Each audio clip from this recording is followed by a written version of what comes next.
நெல் கொள்முதல் தொடர்பாக அமைச்சர் சக்கரபாணி விளக்கம் அளித்துள்ளார். இது தொடர்பான முழு விவரங்களோடு இணைகிறார் நமது செய்தியாளர் பாஸ்கர். வணக்கம் பாஸ்கர், அமைச்சரின் விளக்கம் தொடர்பான முழு விவரங்கள்.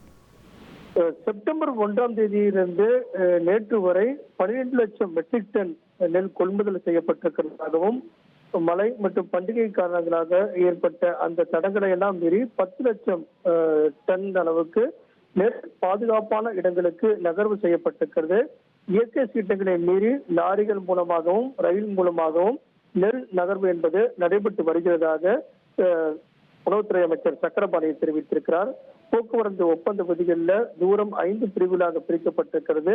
இதன் காரணமாக அந்த பிரிவுகளுக்கு ஏற்ப கணக்கில் எடுத்துக்கொள்ளாமல் ஒரு பிரிவை மட்டும் எடுத்துக்கொண்டு ஒரு நேர்வு தாமதமாக மேற்கொள்ளப்பட்டது அப்படிங்கறது உண்மைக்கு மாறான தகவல் அப்படிங்கிறதையும் உணவுத்துறை அமைச்சர் சக்கரபாணி தெரியப்படுத்தியிருக்கிறார். முதலமைச்சருடைய அறிவுறுத்தலின் பேர்ல நெல் நகர்வுக்கான தொடர் பணிகள் மேற்கொள்ளப்பட்டிருக்கிறது.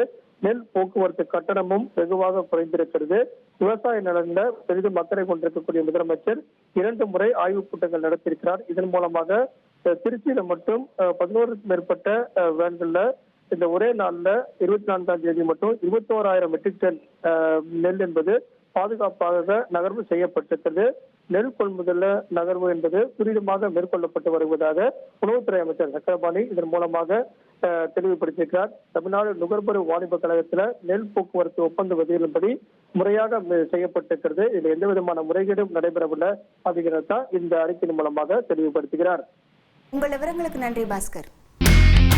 இனி செல்லும் இடமெல்லாம் செய்தி. தந்தை டிவியின் வாட்ஸ்அப் சேனலை ஃபாலோ பண்ணினா செல்ல இருக்கும் இடமெல்லாம் செய்தி. இதோ QR கோட் இப்பவே ஸ்கேன் பண்ணுங்க, ஃபாலோ பண்ணுங்க.